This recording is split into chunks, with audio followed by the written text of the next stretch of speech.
Welcome back to the channel everyone. मैं हूं CA कविता और आज हम लोग देखेंगे कि जीएसटीआर 1A किस तरीके से आपको फाइल करनी है।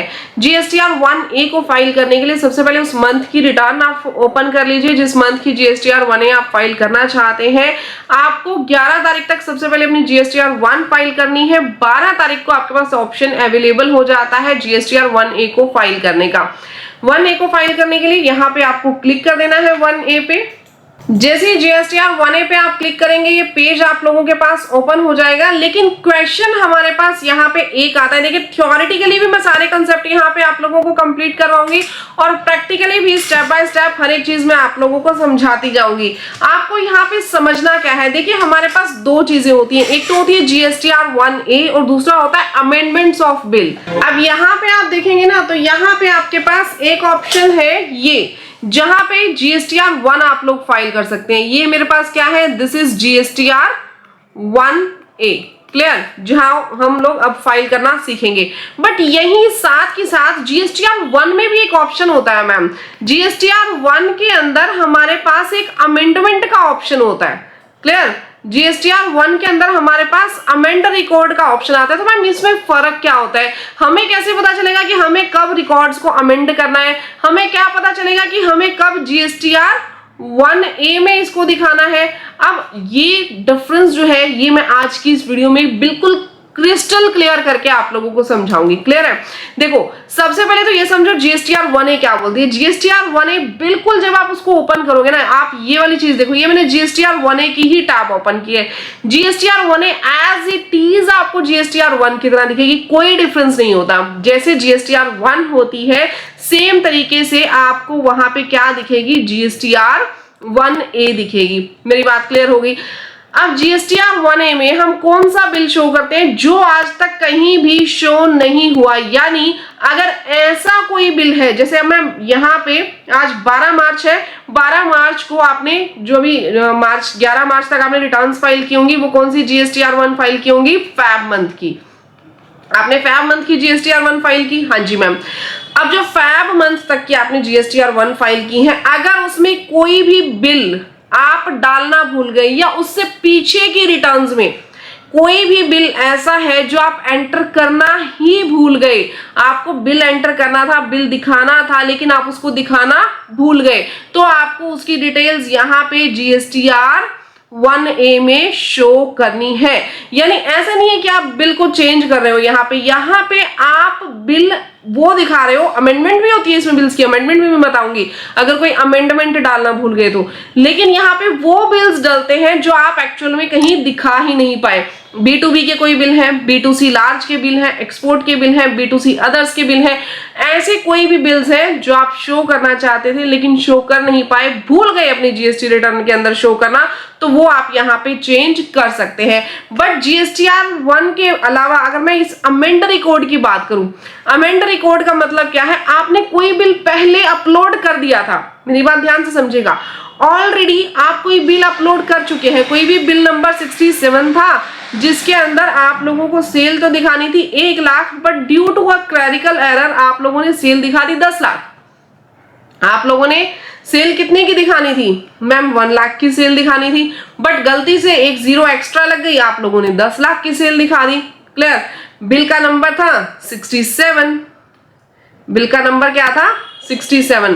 अब आप लोग क्या करना चाहते हैं, आप इस बिल को अमेंड करना चाहते हो, आप इस बिल को चेंज करना चाहते हो, तो उसके लिए आपके पास कौन सा ऑप्शन दिया गया है, उसके लिए आपके पास ये वाला ऑप्शन दिया गया है अमेंड रिकॉर्ड डिटेल्स का। यानी बिल तो ऑलरेडी फाइल कर दिया था या क्रेडिट नोट ऑलरेडी आपने फाइल कर दिए थे, क्रेडिट नोट है, क्रेडिट नोट ऑलरेडी आपने फाइल कर दिए थे, बट कोई ना कोई उसमें मिस्टेक कर दी, कोई ना कोई उसमें गलती कर दी आप लोगों ने, वो कहां से ठीक करना है, अमेंड रिकॉर्ड से।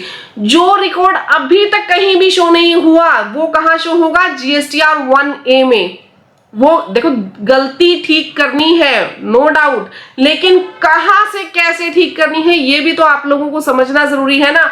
जो रिकॉर्ड कहीं भी शो नहीं किया वो GSTR 1A में जाकर के आप शो करेंगे। और अगर कोई ऐसी चीज है जो आप ऑलरेडी शो कर चुके हैं लेकिन उसमें कुछ ना कुछ मिस्टेक हुई, उसको आप करेक्ट करना चाहते हैं, वो आपको अमेंड रिकॉर्ड के अंदर कर देना है। GSTR 1 में भी अमेंड रिकॉर्ड का ऑप्शन आता है आपके पास, अगर ऑलरेडी उसको अमेंड नहीं किया तो वहां पे भी कर सकते हो। तो अब चलते हैं हम अपनी लाइव फाइलिंग की तरफ कि किस तरीके से GSTR 1A आपको फाइल करनी है। हम आ गए GSTR 1A पे। यहाँ पे आपके पास ऑप्शन मिल जाएगा B2B सप्लाई का। देखिए सेम आपके पास हर एक टैब यहाँ पे आ रही है जैसे GSTR 1 के अंदर आपके पास आती है। यहाँ आपको B2B ऑप्शन पे क्लिक कर देना है। देन आपके पास यहाँ ऐड रिकॉर्ड पे आपको क्लिक करना है। देखिए सेम एज इट इज आपके पास ऑप्शन आ जाएंगे। जिस तरीके से आप अपना नया बिल ऐड करते थे GSTR 1 में, सेम तरीके से आपको यहाँ पे ऐड करना है। आपको GST नंबर डालना है, जिसका भी बिल आपका ऐड करना रह गया था उसका इनवॉइस नंबर आपको डालना है, इनवॉइस डेट डालनी है, इनवॉइस वैल्यू आपको डालनी है। जैसे ही आप POS सिलेक्ट करेंगे उसी के बेसिस पे आपके पास यहाँ CGST, SGST या फिर अगर आप place of supply other state का रखते हैं तो आपके पास IGST का ऑप्शन ओपन हो जाएगा। तो ये बिल्स आपको यहाँ पे डाल करके सेव के बटन पे क्लिक कर देना है। इसमें सिर्फ B2B नहीं, B2C large invoices, export invoices, B2C other, same आपने जैसे न्यू इनवॉइस आप लोग डालते हैं उसी तरीके से आप लोगों को इनवॉइसेस डालने हैं और सारा डाटा GSTR 1 की तरह आपको इसमें डालना है। B2C लार्ज इनवॉइस के अंदर आपको कौन से इनवॉइसेस डालने हैं, यहाँ आपको वो इनवॉइसेस डालने हैं जो कि इंटर स्टेट सप्लाईज हो, यानी इंट्रा स्टेट सेम स्टेट की सप्लाई आप इसके अंदर एंटर नहीं कर सकते हैं। और इंटर स्टेट सप्लाई आपकी इसमें हो जाएगी जो कि 1 लाख रुपए से ज्यादा की सप्लाई हो, यानी अगर 1 लाख रुपए से ज्यादा का आपने सामान भेजा है या सर्विसेज आपने दी है तो आपको B2C लार्ज इनवॉइसेस के अंदर उनको एंटर करना है, अदरवाइज आपको B2C अदर्स के अंदर उनको एंटर करना है। यहाँ पे जब आप लोग क्लिक करेंगे B2C अदर्स में, यहाँ आपको ऐड रिकॉर्ड पे क्लिक कर देना है। जब आप यहाँ देखेंगे तो POS में आपके पास सेम स्टेट के ऊपर आपको एंटर नहीं करने देगा क्योंकि सेम स्टेट की सप्लाई B2C अदर्स में जाती है। यहाँ आप लोगों को अपना स्टेट सिलेक्ट करना है, इनवॉइस नंबर डालना है, इनवॉइस डेट आपको डालनी है, इनवॉइस वैल्यू एंटर करके आपको यहाँ पे जो टैक्सेबल वैल्यू है वो एंटर कर देनी है। एज इट इज आप जैसे GSTR 1 में अपना बिल सेव करते थे आपको यहाँ GSTR 1A में भी अपना बिल सेव कर देना है। ध्यान रखिएगा जो 3B में टैक्स जाएगा वो मर्ज होकर के जाएगा, GSTR 1 प्लस GSTR 1A का टैक्स मर्ज होकर के आपको 3B में पे करना होगा। सेम तरीके से B2C अदर्स पे आपको क्लिक करना है, ऐड रिकॉर्ड पे आप लोगों को क्लिक कर देना है। देन यहाँ पे जब आप प्लेस ऑफ सप्लाई सिलेक्ट करेंगे तो देखिए यहाँ पे आप लोग इंट्रा स्टेट भी सिलेक्ट कर सकते हैं। यहाँ आपको हरियाणा सिलेक्ट करने देगा क्योंकि हरियाणा का ही हमारा सप्लायर है, रिसीवर भी हरियाणा का हो सकता है। अदर देन दैट आप कोई भी यहाँ पे अगर अप्लाई करना चाहें इंटर स्टेट सप्लाई भी आप यहाँ पे कर सकते हैं। यहाँ पे टोटल टैक्सेबल वैल्यू एक साथ जाएगी, यहाँ बिल वाइज आपको एंट्री नहीं करनी है। B2C अदर्स में यहाँ पे टोटल वैल्यू आपको दिखानी है स्टेट वाइज, यानी दिल्ली में टोटल कितनी सप्लाई की, छत्तीसगढ़ में टोटल कितनी सप्लाई की, पंजाब में टोटल कितनी सप्लाई की, हरियाणा में टोटल कितनी सप्लाई की। तो स्टेट वाइज आपने कैलकुलेशन देनी है कि स्टेट वाइज आप लोगों ने कितनी सप्लाई की है, देन इसको आपने सेव कर देना है जो भी आपने सप्लाई की है। अगर कोई एक्सपोर्ट इनवॉइसेस आपके शो करने रह गए हैं तो एक्सपोर्ट इनवॉइसेस पे आपको क्लिक कर देना है। देन आपको ऐड रिकॉर्ड पे क्लिक करना है। सेम जैसे हम GSTR 1 में एंटर करते हैं invoice number, invoice date, port code, अगर आपने गुड्स की सप्लाई की है तो port code, shipping bill number भी आपको देना जरूरी है। और अगर आपने सर्विसेज का सप्लाई किया है in that case invoice number, invoice date आपको देनी है, इनवॉइस वैल्यू। और यहाँ GST पेमेंट के अंदर आपको बताना है कि विद पेमेंट ऑफ टैक्स आपने पेमेंट की है या विदाउट पेमेंट ऑफ टैक्स आपने पेमेंट की है। विद पेमेंट ऑफ टैक्स के अंदर देखिए जब आप with payment of tax payment करते हैं तो आप लोग कल को रिफंड ले लेते हैं गवर्नमेंट से। विदाउट पेमेंट ऑफ टैक्स में आपको LUT फाइल करनी होती है 31 मार्च 2026 से पहले। अभी आपको 26-27 की LUT फाइल कर देनी है और इस केस में आपको टैक्स पेमेंट करने की जरूरत नहीं पड़ती, तो रिफंड कल को आने का सवाल ही नहीं होता, रिफंड आपको कल को नहीं मिलेगा। LUT अगर ऑलरेडी आप फाइल कर चुके हैं तो बहुत अच्छी बात है, नहीं फाइल किया तो मैं ऑलरेडी वीडियो अपलोड कर चुकी हूँ कि LUT कैसे फाइल करनी है। 26-27 की LUT फाइल करने की लास्ट डेट जो है वो 31 मार्च 2026 है, तो अभी आप रिसेंटली उस LUT को फाइल कर लीजिएगा। टैक्सेबल वैल्यू आपको एंटर करनी है, सेव के बटन पे क्लिक कर देना है। इसी तरीके से अगर आपके कोई नील रेटेड सप्लाई रह गई थी तो आपको यहाँ पे डाल देनी है। आपके कोई डेबिट क्रेडिट नोट्स है जो अभी तक आपने एंटर नहीं किए हैं, आप एंटर करना भूल गए थे, तो यहाँ पे आपको एंटर कर देने हैं। अनरजिस्टर्ड के डेबिट क्रेडिट नोट्स आपको डालने हैं। देन आपको यहाँ पे एडवांस, अगर किसी भी पार्टी से आपको एडवांस मिला और उस एडवांस, याद रखिएगा गुड्स के एडवांस पे आपको जीएसटी पे नहीं करनी होती है, लेकिन सर्विसेज का अगर आप लोगों ने एडवांस लिया तो उसके ऊपर आपको जीएसटी की पेमेंट करनी होती है। तो सर्विसेज का अगर एडवांस आप लोग ले रहे हैं तो यहाँ पे आपको उसका जीएसटी पे करना होगा। यहाँ पे इस टैब पे आपने क्लिक करना है। इधर आपको स्टेट वाइज डिटेल देनी जरूरी है कि स्टेट वाइज कितना आपने एडवांस लिया है। देन आपको यहाँ पे पीओएस एंटर करना है कि कौन से स्टेट का आप लोगों ने एडवांस लिया। पीओएस हमने एंटर कर दिया। देन यहाँ पे देखिए कोई भी इनवॉइस नंबर नहीं है, कोई आपका इनवॉइस की डेट नहीं है, क्योंकि इनवॉइस तो अभी इशू हुआ ही नहीं है ना। हम लोगों ने तो एडवांस रिसीव किया, एडवांस के ऊपर हम लोग जीएसटी दे रहे हैं, तो इनवॉइस नंबर इसके अंदर नहीं आएगा। आप लोगों को यहाँ पे जस्ट टैक्सेबल वैल्यू डालनी है कि कितना आप लोगों ने एडवांस लिया और यहाँ पे उसको सेव के बटन पे आपने क्लिक कर देना है। अब देखिए जो आप लोगों ने एडवांस शो कर दिया, फॉर एग्जांपल आप लोगों ने दिसंबर मंथ में कोई एडवांस शो किया था कि दिसंबर मंथ में आप लोगों को एडवांस रिसीव हुआ था जीएसटी हरियाणा के अंदर किसी भी पर्सन से। अब आप लोगों का जो बिल है, बिल आप लोगों ने फेब मंथ में रेज कर दिया। ध्यान से मेरी बात सुनिए, आप लोगों ने बिल फरवरी मंथ के अंदर रेज कर दिया। आपने 5 लाख का बिल रेज किया। एक मिनट में आपको लिख करके बताती हूँ इसमें, वेट अ सेकेंड। देखिए हुआ क्या, आप लोगों ने एडवांस लिया। एडवांस कौन से मंथ में लिया? दिसंबर मंथ में। जो एडवांस हमें रिसीव हुआ था वो दिसंबर में रिसीव हुआ 2 लाख का, और इसके ऊपर हमने 36,000 का जीएसटी पे कर दिया।